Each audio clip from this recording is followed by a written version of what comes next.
Good morning, folks. John Cantera, the Double Broker Bounty Hunter here, and we are here for part 6 of our series, and we're going to be talking about the different procedures and policies that carriers and brokers can put in place to help mitigate their risk of having to deal with double brokering and stolen cargo.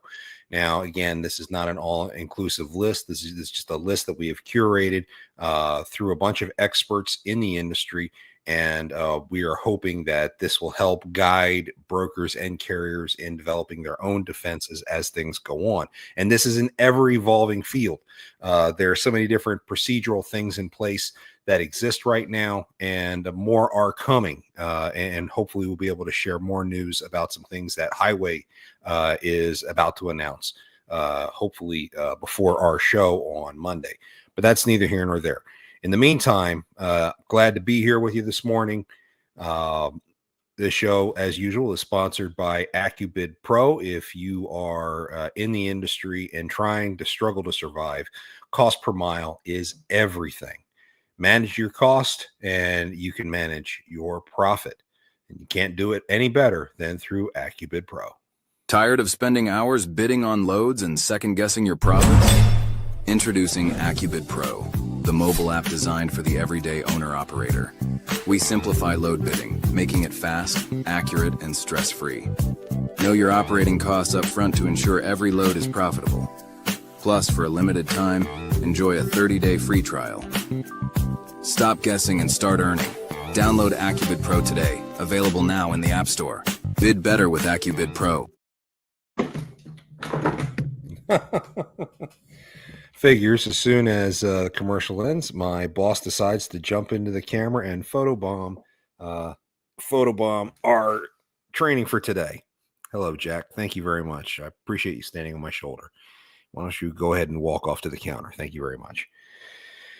Okay, so now that Jack is pleased, let's go ahead and get rolling on what we have. Again, this is about prevention. These are the procedures that you can put in place to help you succeed. Now, the first thing to realize when it comes to a lot of the fraud that's going on is that the enemy is definitely in our backyard. The latest battlefield for dealing with double brokering and cargo theft is in your inbox. And a lot of people are like, huh? Well, it's the truth. These guys are very sophisticated. They are very tech savvy, and they know how to get to you. And they usually do it by hacking emails. Hacking emails is probably one of the most popular ways that scammers are getting critical data out of brokers and stealing rate confirmations from carriers.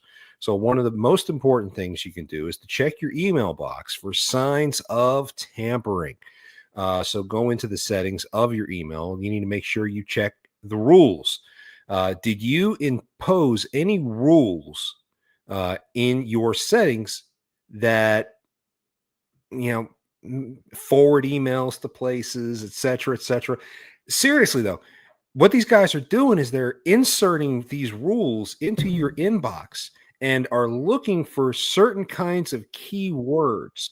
And by doing that, they can intercept your emails and forward those emails off to themselves. And then they get all the information about the load, and they can even delete it from your inbox. So it's really all about CompuSec procedures. And that's a military term that means computer security.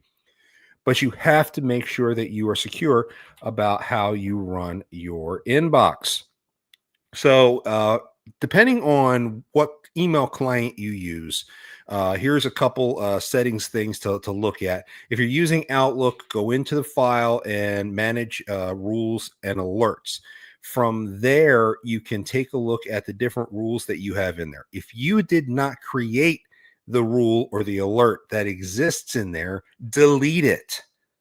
And then change your password right the hell away, because that means somebody's already inside your inbox.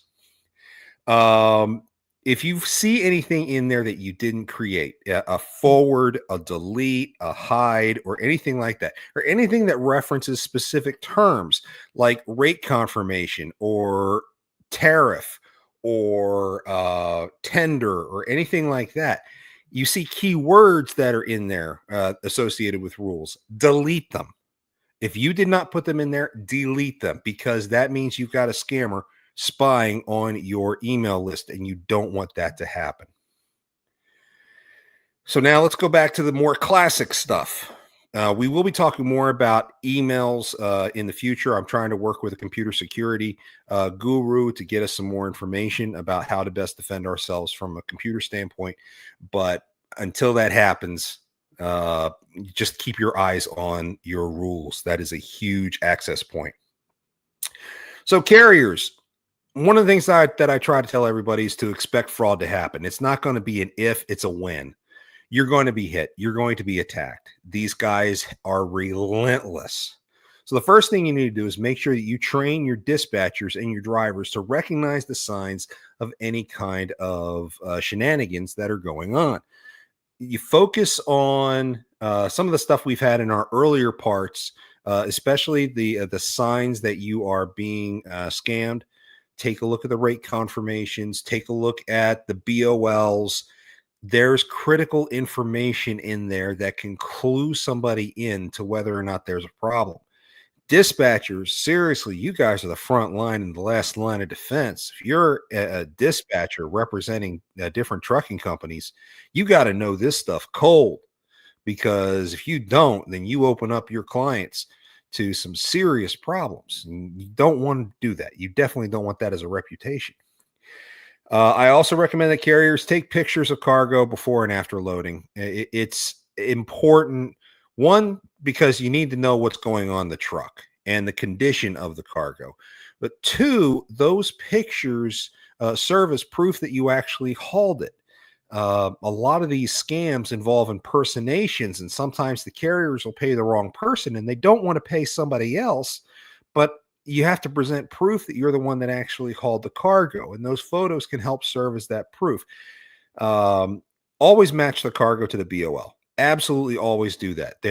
You should always be accounting for every piece of cargo that's listed on the BOL, and physically put your eyes on that cargo. If there's a cargo identifier on the pallet, you want to make sure that that identifier appears in some way or form on that BOL to make sure that you're hauling the right stuff.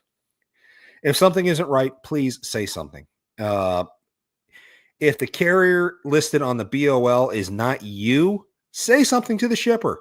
Say something, because whether or not you are protected from an insurance standpoint, from a legal standpoint, etc., depends on whether or not you as the carrier are listed as the carrier on the BOL. So brokers, if you're used to sending your information as the carrier on a BOL, please stop. Because what you're doing is you're putting yourself in liability's harm's way by having your name there and not the real carrier. And anytime you suspect fraud, anytime, please, for the love of God, find help. Get some assistance. You can always reach me. You can always reach out to my co-host, Kate. Find somebody and reach out to them so that you can try to figure out what you need to do next. This is one of the most important tips that I give to any carrier out there. Get a stamp that your drivers are using to stamp on BOLs. And let me tell you why this is significant. If you are using just your typical black pen signing BOLs, well, as soon as you send a copy of that to the scammer, or the scammer gets a copy of the BOL, there's very little they have to do to it in order to be able to hide who's actually hauling the cargo. But if you use a stamp like you see on your screen that has your MC number, your DOT number, the driver's name printed out, the driver's phone number printed out, having that information sitting there in the signature block for the carrier tells the broker, tells the shipper, tells anybody else who sees the original documentation who the real carrier is. And if shippers are doing their job and sending information back to the real broker, or brokers are doing their job and polling the shipper to say, hey, send me a copy of that BOL just so I can see who picked it up. Then they will see who actually has the cargo. And that is the important part. Guys, you can see right here on my screen, this particular stamp, I kid you not, I pulled this off of Amazon 2 days ago, and it's only $13.99 for a 3-line stamp, color ink, and I would definitely use color, blue, red, something, anything other than black. Okay, because you want it to be distinctive, and it's harder for a scammer to duplicate something when it is distinctive, and that is the key. Distinction is definitely the key. Brokers, here's what I recommend you guys do. Require by contract that your customers and shippers record the real carrier information at pickup. Walmart has said before, man, we get 300 trucks every 30 minutes coming through here. We don't have time to do that. Make the freaking time. Cargo is money. Somebody's money is sitting on that truck. And if you load the wrong truck because a scammer sent in another truck and it was double brokered and all that, you load the wrong truck, warehouse, you could be liable. So broker, train your warehouses, train the 3PLs, train your shippers that they need to be checking those trucks. Because frankly, guys, warehouses are the front line and the last line of defense. If there's any way to stop a scammer from stealing your cargo, the warehouse is that point. There is no other point beyond that. So train your customers on dealing with different frauds within the industry and how to respond to them. We are developing training programs specifically for warehouses and shippers to deal with this exact kind of thing. I ran warehouses for 15 years in Savannah. I know what needs to happen. So we're developing training programs to that effect to make it work. Another thing that I've seen a couple brokers start doing, and I think it's absolutely genius, don't just use a pickup number, because a lot of people think of the pickup number as a security feature. But if you use a pickup number and a security code as a second or a multi-factor authentication type process, that actually works a lot better, especially when the second code, the security code that I'm referencing here, doesn't get generated until the driver is at pickup. So what you do is you have the shipper call you and say, okay, I've got this driver here. And then you tell the shipper, okay, your security code is 4256. And then you call who you think is the driver and say, okay, your security code is 4256. I want to hear you tell it to the shipper. And then repeat it back to the shipper. If it's a match, then the shipper can go ahead and proceed. And the broker can come back behind and verify, is that actually what the guy said? Because the only way that that's a problem is if you have 3 different people on the phone at the same time, including the scammer and then the real driver. But frankly, the real driver can sit there and identify who they are on the phone at that point by utilizing that code and having that connection with your shipper, having that level of closeness with your shipper. Pretty much make sure that you're not going to get a cargo stolen. And that's the important part here. Avoiding the cargo from getting stolen. And if it takes an extra couple minutes out of your day, it's worth it. What's a couple of minutes versus $100,000 claim from your customer because the cargo got stolen? Brokers, I also would recommend that you request copies of the shipper's BOLs daily. This was a procedure that I had in place 15 years ago back in Savannah, and it was part of our requirements under a foreign trade zone rules. We made sure that every BOL was sent off to the respective broker at the end of every single day. That way the broker knew exactly who had the cargo, when, where, what, why, how, because those BOLs also included photocopies of the driver's licenses of the drivers who picked up. So there was a full spectrum scope of information that was provided back to the brokers anytime somebody came to make a pickup.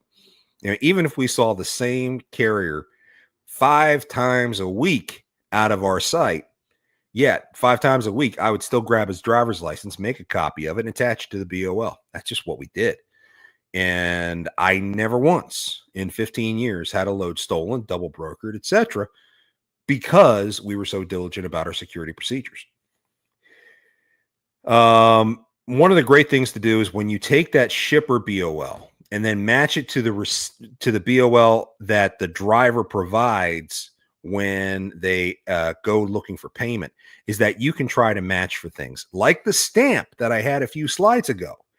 If the carrier is using that stamp and you see that on the shipper BOL, but you don't see that on the receiver BOL because the scammer whited it out or whatever, that's a clear sign that there's something wrong and you should not make payment on that load at all until you get it sorted out.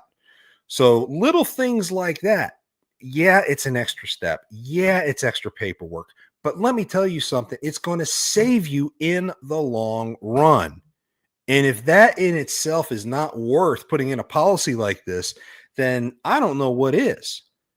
I mean, all of the pictures you can have a trucker take in front of their truck with a thumbs up, holding a piece of paper with today's date and yesterday's newspaper or whatever. So many crazy steps. You don't need to do all that. These things right here are universal. These things right here can solve all those problems without all the crazy extra pictures and stuff that you may ask for. I get it. And if it makes you feel comfortable asking for that stuff, continue to ask for it. But at the end of the day, most of these security procedures can be bypassed in one way or another. I guarantee you, scammers watch this show. And scammers are going to look at these procedures and say, okay, how can we beat this? So they're all trying. No doubt about it. We already know this. But these are some common sense things you can do to mitigate your risk. Not eliminate it completely, but certainly mitigate it. Now, for you warehouses out there, I ever watch this stuff, you usually truckers and brokers and dispatchers. And God knows I love you all to death. But warehouses, you need to be paying attention to this stuff too. And this is what you brokers need to be training in these warehouses. Keep accurate records of drivers, MC numbers, etc. That has to be standard procedure. And if it's not, you don't want to be doing businesses with a warehouse like this, brokers, because then your cargo is at risk. Make sure drivers are signing BOLs. Now, I've been dispatching for the last 5 years, and I don't know how many times I've got to sit there and beat up my own drivers and say, dude, sign your freaking BOL. But make sure that drivers are signing BOLs. Ideally, we want them to use the stamp. The more information you can get from a driver on the spot, the better you can verify whether or not it's the right driver, right carrier, and you're paying the right person the first time. Send a copy of the BOLs and the logs to your customers and the freight brokers daily. That, to me, is a cover your ass move for a warehouse. Just do it. It's better to have that information out there. So if something is wrong, it can be jumped on right away, and perhaps the cargo can be saved. Because if you go more than 24 hours without realizing a cargo is stolen, you're not likely to get it back. So by all means, use extra procedures when necessary. Hell, not when necessary. Do it all the damn time, guys. Scammers are very sophisticated, and there is not a single system I have ever come across that a scammer has not found a way to beat. Not a single one. I don't care if it's highway. I don't care if it's RMIS. I don't care if it's MCP. They will find a way. They are very tech savvy. They're very sophisticated. They will find a way. Good old-fashioned investigative methods, actually putting your eyes on the side of the truck, is no substitute for security. You have got to do this. Doing that will make sure that your cargo stays safe all the way around. Another thing that the broker customers need to really pay attention to the fact that it may not necessarily be the broker, the carrier's fault that a cargo gets scammed. Impersonations are the number one method in committing fraud these days. And with that being the case, dang phone, with that being the case, you need to make sure that we're not needlessly pointing fingers. Instead of sitting there pointing fingers, let's say, how can we improve our processes to make sure that it doesn't happen again? Ideally, you should be asking that question before it ever happens. How do we improve things before it happens? And brokers, part of your sales pitch needs to be how to protect your client's cargo. So get everyone thinking about it, because I promise you, the bad guys are constantly thinking about it. And if you've got cargo of value, they want it. And I don't care what the cargo is. If it's important enough to write a BOL against it and put it on a commercial truck, then it's important to somebody. And somebody wants to make sure that cargo is going somewhere and it's of value. These scammers know it, and they're going to take advantage of that. Cooperating, if you're a warehouse, cooperating with the broker and the carrier is absolutely critical in minimizing any chance of fraud. Yeah, there's some real big warehouses out there, and dealing with the outside public, whether that be truck drivers or brokers or whatnot, can be an annoyance.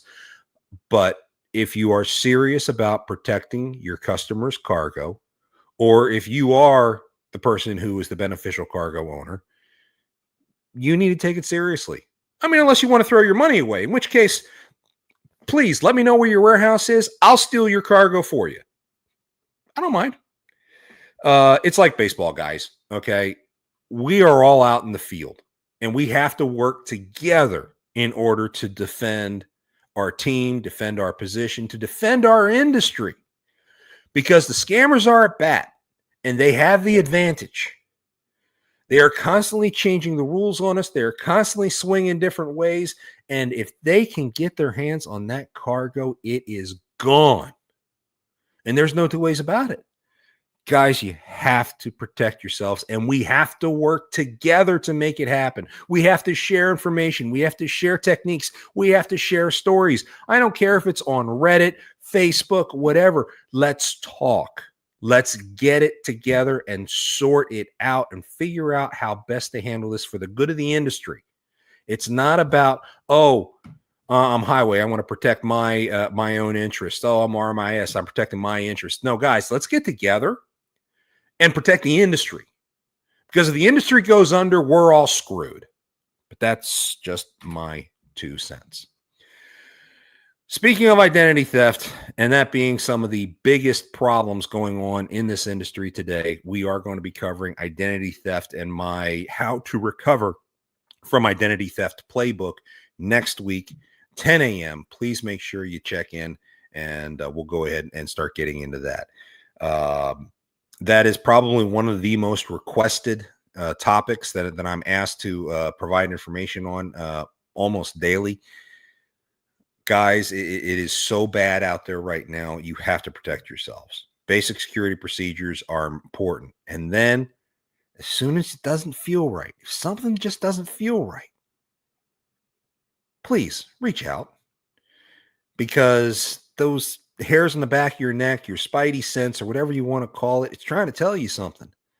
And if it's starting to chirp, you really need to listen and trust your gut.